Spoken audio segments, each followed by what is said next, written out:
안녕하세요. 아스리입니다. 연금저축에 투자하시면서 고수익을 얻기 위해 나스닥에 투자하고 계신 분들이 많은 것 같습니다. 우리가 연금저축에서 투자하는 대부분의 나스닥 ETF 상품들은 미국 나스닥 100 지수를 기초지수로 삼고 있는데요. 실제로 많이 투자하고 있는 나스닥 100 지수는 S&P 500에 비해서 지속적으로 초과 수익을 내왔습니다. 최근 5년을 보셔도 최근 10년, 최근 20년에서 모두 나스닥 100을 이겼습니다. 연도별로 보면 나스닥이 마이너스가 났던 해는 08년 금융위기와 작년 약세장 뿐이었습니다. 20년간 12번 나스닥이 S&P 500을 이겼으며 23년 연초 수익률은 20%를 넘어가고 있습니다. 정말 좋죠? 나스닥에 투자하지 않을 이유가 없어 보입니다. 하지만 두 번의 약세장에서 S&P 500에 비해서 좋지 않은 모습을 보여주었는데요. 08년 위기는 금융권을 중심으로 한 위기가 다른 산업으로 퍼져나갔지만 22년의 위기는 높은 금리로 인하여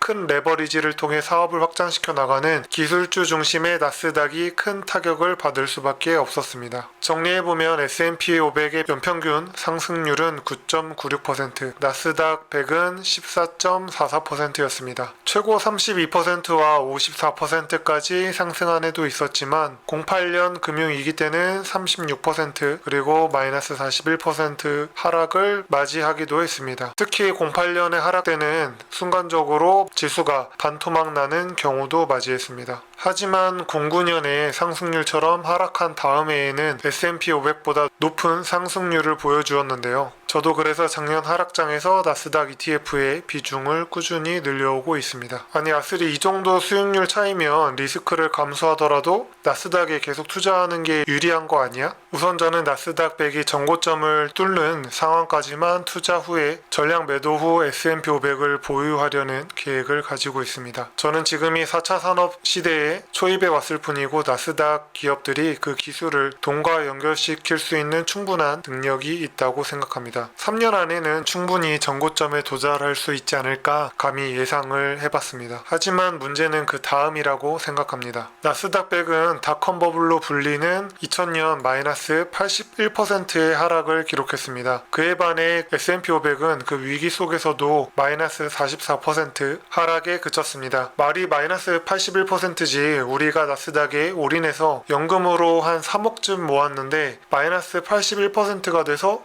6천도 채 남지 않은 계좌를 보게 된다면 심정이 어떨까요? 정말 세상이 노랗게 보이고 피가 거꾸로 솟는 그런 느낌이 들지 않을까요? 그때도 결국은 나스닥은 회복할 거야 라는 생각이 들지 모르겠습니다. 나스닥은 어떤 리스크를 가지고 있기에 이렇게 변동성이 큰 걸까요? 나스닥 100의 투자 섹터를 보면은 기술 서비스의 32%, 전자기술의 30%로 63%가 기술주이고 그 외에 다른 기업들도 성장성에 초점이 맞춰진 기업들로 이루어져 있습니다. 지수의 탑 10 기업을 보시면은 S&P 500은 탑 10 기업의 비중이 30% 밖에 되지 않지만 나스닥 100은 57%가량이 되고 이마저도 탑 10 10개 기업 중 8개 기업이 빅테크 기업으로 이루어져 있습니다. 닷컴 버블 한 번 가지고 너무 겁먹는 거 아니야? 라고 이야기하실 수도 있습니다. 하지만 소수의 우량주 투자 실패 사례는 미국 주식 역사에 종종 존재해 왔습니다. 대표적인 사례로 1960년대 후반부터 1970년대 초반 발생한 니프티 50 강세장이었습니다. 니프티는 좋은 훌륭한이라는 뜻으로 당시 미국 투자자들이 우량주라 불리는 50 종목에만 투자하다 보니 해당 종목들이 하늘 높은 줄 모르고 주가가 상승하였습니다. 대표적인 기업으로 코카콜라, 맥도날드, 파이자, 3M, 디즈니와 같은 지금도 우리에게 익숙한 기업들이 있었습니다. 하지만 이 대형주 우량 기업들은 1970년대 중반이 되면서 적게는 33%에서 디즈니 같은 경우에는 마이너스 76%의 큰 폭락을 맞이하게 됩니다. 오른쪽 그래프는 맥도날드와 코카콜라의 차트로 전고점을 회복하는데 12년이 걸렸습니다. 마이크로소프트나 애플, 아마존 전 세계가 모두 인정하는 회사들입니다. 그렇기 때문에 누구도 묻지도 따지지도 않고 가지고 싶어하는 주식들인데 그렇기 때문에 항상 고평가를 받고 있습니다. 지금처럼 기술주의 위기가 왔을 때를 제외하고는 다른 시기, 특히 나스닥이 상승하는 시기에 나스닥을 보유하는 것은 매우 큰 리스크에 노출이 될 수밖에 없다고 생각을 합니다. 그러면 정리해 보도록 하겠습니다. 나스닥 100은 S&P 500보다 좋은 수익률을 기록해왔다. 하지만 약세장에서 하락률은 훨씬 큰 변동성이 큰 지수이다. 마이너스 90%에서도 매도 버튼을 누르지 않는다면 큰 수익이 가능할 수 있다. 두 번째, 나스닥 100이 하락한 다음 해의 수익률은 기대해 볼 만하다. 전고점까지 포트폴리오의 일부로 담는 것은 해볼 만하다. 하지만 지속적인 투자, 특히 상승장에서의 투자는 매우 위험하다. 우리는 기억해야 됩니다. 상승장에서 고점 매수하면 회복까지 12년이 걸린다는 사실입니다. 오늘 영상은 이것으로 마치도록 하겠습니다. 지금까지 여러분들의 성공적인 투자를 응원하는 아슬이었습니다.